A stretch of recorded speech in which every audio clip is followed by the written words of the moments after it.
নমস্কাৰ বন্ধু বান্ধৱীসকল, pre optics এডুকেশ্যনৰ অন্য এটা ভিডিঅ'লৈ আপোনালোকক স্বাগতম জনাইছোঁ। আমি পঢ়ি আছিলোঁ দশম শ্ৰেণী বিজ্ঞানৰ চেপ্টাৰ নাম্বাৰ 12 ইলেক্ট্ৰিচিটি। তো সেই পাঠটোৰ আমি বিভৱ ভেদলৈকে কমপ্লিট কৰিলোঁ। তাৰ পিছৰ টপিক আজি আমি এই ভিডিঅ'টিত ওমৰ সূত্ৰ, সেই টপিকটো আমি কভাৰ কৰিম। তো বলক আজি আমাৰ ভিডিঅ'টো আৰম্ভ কৰোঁ। বিভৱ ভেদৰ পিছৰ টপিক ওমৰ সূত্ৰ, সেই বিষয়ে আজি আমি এই ভিডিঅ'টোত আলোচনা কৰিম। তো বলা আমি পাঠটোৰ মাজলৈ যাওঁ। ওমৰ সূত্ৰই কয় যে উচ্চতাৰ স্থিৰ থকা অৱস্থাত এডাল পৰিবাহীৰ দুইমূৰৰ বিভৱ ভেদ তাৰ মাজেৰে প্ৰবাহিত হোৱা কাৰেণ্ট আই সমানুপাতিক হয়। এতিয়া তাক আমি যদি এটা চিত্ৰখনত বুজিবলৈ চেষ্টা কৰোঁ যে এডাল পৰিবাহী আছে, পৰিবাহীৰ দুইমূৰৰ বিভৱ ভেদ ভি আৰু তাৰ মাজেৰে আই কাৰেণ্ট প্ৰবাহিত হৈছে, তেতিয়া সেই ভি অৰ্থাৎ ভল্টেজ, যাক আমি বিভৱ ভেদ বুলি কওঁ, সেই বিভৱ ভেদ তাৰ মাজেৰে প্ৰবাহিত হোৱা কাৰেণ্ট অৰ্থাৎ বৈদ্যুতিক প্ৰবাহৰ সমানুপাতিক হয়। এতিয়া সমানুপাতিক চিনটো কি বুজায় যে ভি যদি বাঢ়ে তেতিয়া তাৰ মাজেৰে প্ৰবাহিত হোৱা কাৰেণ্ট বাঢ়িব, আৰু ভি যদি কমে তেতিয়া তাৰ মাজেৰে যোৱা প্ৰবাহো কমিব। এতিয়া সেইটো যদি আমি মেথমেটিকেলি প্ৰুভ কৰিব যাওঁ তেতিয়া আমি কেনেকৈ লিখোঁ যে ভি ডাইৰেক্টলি প্ৰপৰ্চনেল টু আই, হয়নে? এতিয়া এটা কথা চাবা যে আমি মেথমেটিকেলি অৰ্থাৎ গাণিতিকভাৱে কোনোবা এটা ইকুৱেশ্যন, কোনোবা এটা সমীকৰণ যদি ইকুৱেল প্ৰুফ কৰিব লাগে, সমান প্ৰুফ কৰিব লাগে, মানে তাৰ সমানুপাতিক চিনডাল নাইকিয়া কৰি আমি সমান প্ৰুফ কৰিবলৈ অৰ্থাৎ সমান দেখাবলৈ তাত আমি সমানুপাতিক ধ্ৰুৱক এটা প্ৰয়োগ কৰোঁ। সেই ধ্ৰুৱকটো কি হয়, আমাৰ ওমৰ সূত্ৰই কয় যে সেই সমানুপাতিক ধ্ৰুৱকটো হৈছে আৰ। ওমৰ সূত্ৰই কয় সেই সমানুপাতিক ধ্ৰুৱকটো হৈছে আৰ। যদিহে সেই সমানুপাতিক ধ্ৰুৱকটো আমি এই ইকুৱেশ্যনটোত পুট কৰোঁ তেতিয়া সেই সমানুপাতিক চিনডাল আঁতৰি যাব আৰু তাত ইকুৱেল চিন বহি যাব, অৰ্থাৎ সমান চিন বহি যাব। এতিয়া আমি ইয়াক লিখিব পাৰোঁ V equals to I R. এই আৰটোৱে কি কৰিলে, এই সমানুপাতিক চিনডাল আঁতৰাই দিলে, তাৰ আঁতৰাই পেলাই সমান চিনডাল পুট কৰি দিলে। বুজি পালা? এইটোৱে হৈছে আমাৰ ওমছ ল'ৰ মেথমেটিকেল ফৰ্মুলা। বুজি পালা? ওমছ ল'ই কি কৰে যে ভি ডাইৰেক্টলি প্ৰপৰ্চনেল টু আই, ভি বাঢ়িলে বৰ্তনীটোৰ মাজেৰে যোৱা প্ৰবাহো বাঢ়িব। বুজি পালা? কি কৈছে? আৰু এটা কথা মনত ৰাখিবা যে উচ্চতা স্থিৰ থকা অৱস্থাত হ'ব লাগিব, উচ্চতাৰ কোনো পৰিৱৰ্তন হ'ব নোৱাৰিব। যদিহে উচ্চতাৰ পৰিৱৰ্তন হয় তেতিয়া এই কথাটো ভুল বুলি প্ৰমাণিত হ'ব, সেইটো এক্সেপশ্যন হয়, আমি পিছলৈ পাম বাৰু। তাৰপিছত এতিয়া যে ক'লোঁ V equals to I R, সেইটো এইখিনি লিখা হৈ আছে, আৰু এই প্ৰুফটো তোমালোকে চাই থবা, MCQত দিব পাৰে। কেনেকৈ দিব যে ভি ডাইৰেক্টলি প্ৰপৰ্চনেল টু আই, অৰ্থাৎ ভি সমানুপাতিক আই, সেইটো আমি কোনটো ধ্ৰুৱকৰ সহায়ত ইকুৱেল প্ৰুফ কৰিব পাৰোঁ। সেই ধ্ৰুৱকটো আমি গম পালোঁ, ওমৰ সূত্ৰমতে ইকুৱেল ধ্ৰুৱকটো কি হয়, সমানুপাতিক ধ্ৰুৱকটো কি হয়, আৰ। এতিয়া সেই আৰটোৰ বিষয়ে আমি জানিম। তো ডেফিনেশ্যনে কি কয় যে আৰ হৈছে এক নিৰ্দিষ্ট উষ্ণতাত প্ৰদত্ত প্ৰবাহী তাঁৰডালৰ বাবে এটা ধ্ৰুৱক, ইয়াকে আমি ৰুট বুলি কওঁ। এতিয়া ৰুট কি হ'ল যে ই হৈছে আধানৰ গতিক বাধা দিয়া এটা পৰিবাহী ধৰ্ম, যোনটো আৰ হয়। আৰটোক আমি কি বুলি ক'লোঁ, আৰটোক আমি ক'লোঁ ৰুট বুলি। এতিয়া ৰুট মানে কি হয় যে এডাল পৰিবাহীৰ আধানৰ গতিক যিয়ে বাধা দিয়ে, অৰ্থাৎ পৰিবাহীডালৰ যোনটো ধৰ্মৰ পৰা আমি পৰিবাহীডালৰ আধানৰ গতিক বাধা দিব পাৰোঁ, সেইটোৱে হৈছে ৰুট। এতিয়া চোৱা, ৰুট আমাৰ আধানৰ গতি মানে কি বুজোঁ আমি, প্ৰবাহ, বৈদ্যুতিক প্ৰবাহ। সেই বৈদ্যুতিক প্ৰবাহক যোনে বাধা দিয়ে, অৰ্থাৎ যোনটো ধৰ্মৰ বাবে আমাৰ পৰিবাহীডালৰ মাজেৰে বিদ্যুৎ প্ৰবাহ চালিত কম পৰিমাণে হয়, সেইটোৱে হৈছে আমাৰ ৰুট। বুজি পালা? আৰু ইয়াৰ SI ইউনিট বুলি ক'ব গ'লে কি হয়, ইয়াত লিখা হৈছে চোৱা, ইয়াৰ SI ইউনিট হ'ল গ্ৰীক আখৰৰ এই চিম্বলটোৰ সহায়ত ব্যৱহাৰ কৰা হয়, যাক আমি ওম বুলি কওঁ। বুজি পালা? এই চিম্বলটোৰ সহায়ত, এইটো হ'ল ওম, এইটো আমাৰ হৈছে যে ৰোধৰ যোনটো আৰ হয় তাৰ SI ইউনিট, আৰু ইয়াকে আমি ওম বুলি কওঁ। তাৰপিছত আহি গ'ল, আমি কি পালোঁ, ইকুৱেশ্যনে আমাক কি দিলে যে V equals to I R. এতিয়া এইখিনিত চোৱা, আইৰ লগত আৰটো কি হৈ আছে, ইনটু হৈ আছে, পূৰণ হৈ আছে। এতিয়া যদি আইটো আমি এফালে লৈ যাওঁ তেতিয়া কি হ'ব, ভিটোৰ লগত ডিভাইড হ'ব, অৰ্থাৎ হৰণ হ'ব। বুজি পাইছা? তো ইয়াক আমি কেনেদৰে লিখোঁ যে I equals to V by আই। এইটো কনচেপ্ট লৈ আমি এতিয়া বস্তু এটা বুজিব লাগিব। এতিয়া চোৱা যে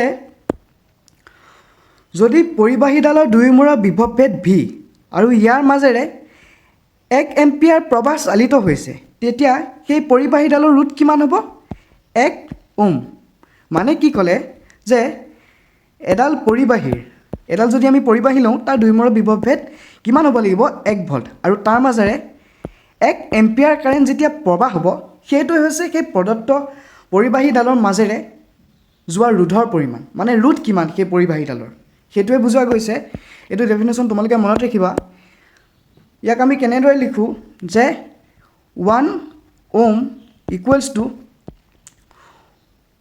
1 volt divided by 1 ampere current বুজি পালা 1 ampere current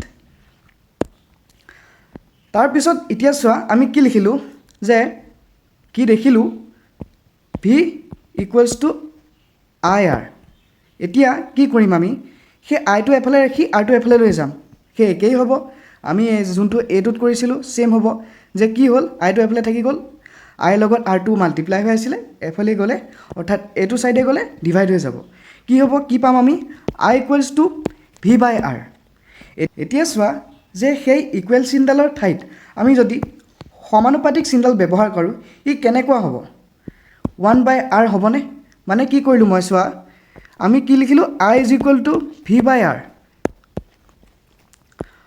I equals to কি লিখিলোঁ ভি বাই আৰ এতিয়া কি কৰিলোঁ আই ইকুৱেলছ টু আমি ভি ইনটু 1 বাই আৰ লিখিব পাৰোঁ হয় নহয় এতিয়া কি কৰিলোঁ এই ইকুৱেল চিনডালৰ ঠাইত আমি সমানুপাতিক চিনডাল লিখি ভিটো মানে আঁতৰাই দিলোঁ এইটোৱে লিখিছোঁ এতিয়া কি হ'ল চোৱা এই সমীকৰণটোৱে কি বুজালে যে এডাল পৰিবাহী যেতিয়া প্ৰবাহ বাঢ়িব তেতিয়া তাৰ ৰোধৰ পৰিমাণ কমিব মানে কি কৈছে যে এডাল পৰিবাহীৰ মাজেৰে যদি আই কাৰেণ্ট পাৰ হৈ গৈছে বেছি পৰিমাণে পাৰ হৈ গ'লে তাৰ যোনটো ৰোধ হয় সেইটো কমিব মানে ব্যস্তানুপাতিক হয় এই 1 বাই আৰটোৱে কি বুজায় ব্যস্তানুপাতিক বুজায় কি বুজায় ব্যস্তানুপাতিক বুজায় তাৰ উল্টাফালে যদি আমি চাব যাওঁ যে যেতিয়া আৰ পৰিমাণ বাঢ়িব অৰ্থাৎ ৰোধৰ পৰিমাণ বাঢ়িব তেতিয়া সেই পৰিবাহীডালৰ মাজেৰে যোৱা প্ৰবাহৰ পৰিমাণো কমিব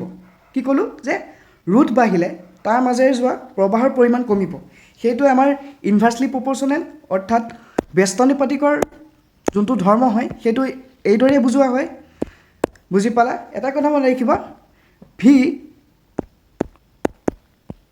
কি ক'লোঁ V equals to I R ইয়াক আমি কেনেকৈ লিখিছিলোঁ যে I equals to V by R আৰু ভি আৰু আৰ ইকুৱেলছ টু কি লিখিছিলোঁ R equals to V by I বুজি পালা এই পেজটোত এই তিনিটা সূত্ৰই বহুত প্ৰয়োজন হয় এটা ফৰ্মুলা পাই সেই দুটা ফৰ্মুলা পালোঁ আৰু টোটেল মিলি আমাৰ কেইটা ফৰ্মুলা হ'ল তিনিটা ফৰ্মুলা হ'ল এইখিনি তোমালোকে মনত ৰাখিবা তাৰপিছত এইখিনিতে এটা বস্তু আছে চোৱা যে বিভৱভেদৰ উৎস সলনি নকৰাকৈ প্ৰবাহৰ মান নিয়ন্ত্ৰণ কৰা বৈদ্যুতিক সঁজুলিবিধৰ নামেই হৈছে পৰিৱৰ্তনশীল ৰোধ যাক আমি ইংৰাজীত ৰিঅ'ষ্টেট বুলি কওঁ এতিয়া কি হ'ল যে বিভৱভেদৰ উৎস সলনি নকৰাকৈ এডাল পৰিবাহীৰ মাজেৰে যদিহে কাৰেণ্ট আমি নিয়ন্ত্ৰণ কৰিব পাৰোঁ এডাল পৰিবাহী আমি কাৰেণ্ট যদি নিয়ন্ত্ৰণ কৰিব পাৰোঁ অৰ্থাৎ বৈদ্যুতিক প্ৰবাহ নিয়ন্ত্ৰণ কৰিব পাৰোঁ সেইটোৱে হৈছে পৰিৱৰ্তনশীল ৰোধ অৰ্থাৎ বিভৱভেদৰ পৰিমাণ মানে বিভৱভেদৰ উৎস আমি সলনি কৰিব নালাগিব এটা কনষ্টেণ্ট এটা স্থিৰ বিভৱভেদৰ আমি তাৰ প্ৰবাহ সলনি কৰিব লাগিব আৰু সেই সঁজুলিবিধৰ নামেই হৈছে ৰিঅ'ষ্টেট বুজি পালা তাৰপিছত আহা এইখিনিতে এটা কনচেপ্ট আছে যে যথেষ্ট পৰিমাণৰ ৰোধযুক্ত পৰিবাহীক ৰোধক বুলি কোৱা হয় এতিয়া চোৱা আমি কি পালোঁ I equals to V by R এতিয়া কি প্ৰবাহৰ মান যেতিয়া আমাৰ বাঢ়িব তেতিয়া আৰ মান অৰ্থাৎ ৰোধকৰ মান কমিব এতিয়া আমি এনেকুৱা এটা প্ৰবাহযুক্ত প্ৰবাহী এডালৰ কথা আলোচনা কৰিম যিয়ে নেকি আধানুগতিক বহুত পৰিমাণে বাধা দিব সেইবিলাকেই হৈছে ৰোধক মানে কি হ'ল যে এডাল পৰিবাহীৰ যদিহে আধানুগতিক বাধা দিয়া টেণ্ডেঞ্চি অৰ্থাৎ আধানুগতিক বাধা দিয়া ক্ষমতা বহুত বেছি হয় মানে বহুত কম পৰিমাণেহে তোমাৰ কাৰেণ্ট বৈদ্যুতিক প্ৰবাহ পাৰ হৈ যাব পাৰে সেইবিলাক সামগ্ৰীকে আমি ৰোধক বুলি কওঁ অৰ্থাৎ আইৰ পৰিমাণ যোনটো অৰ্থাৎ আৰ পৰিমাণ বেছি আৰু যোনটো প্ৰবাহৰ পৰিমাণ হয় সেইটো কম সেইবিলাক পৰিবাহীক সেইবিলাক সঁজুলিক আমি ৰোধক বুলি কওঁ বুজি পালা তো আজিলৈ ইমানখিনিয়ে পুনৰ আপোনালোকক নেক্সট ভিডিঅ'ত লগ পাম আজি কি বুজিলোঁ আমি ওমছ ল অৰ্থাৎ ওম সূত্ৰ কি তো নেক্সট ভিডিঅ'ত তাৰ পিছৰ টপিকখিনি আলোচনা কৰিম নেক্সট ভিডিঅ'ত তোমাৰ এই টপিকটোৰ পৰা আৰম্ভ হ'ব তো আজিলৈ বাই বাই টাটা কিবা যদি বুজি পোৱা নাই তোমালোকে কমেণ্ট এটা কৰি জনাবা তোমালোকক সহায় কৰিবলৈ চেষ্টা কৰিম যিমান পাৰোঁ তো আজিলৈ ইমানখিনিয়ে বাই বাই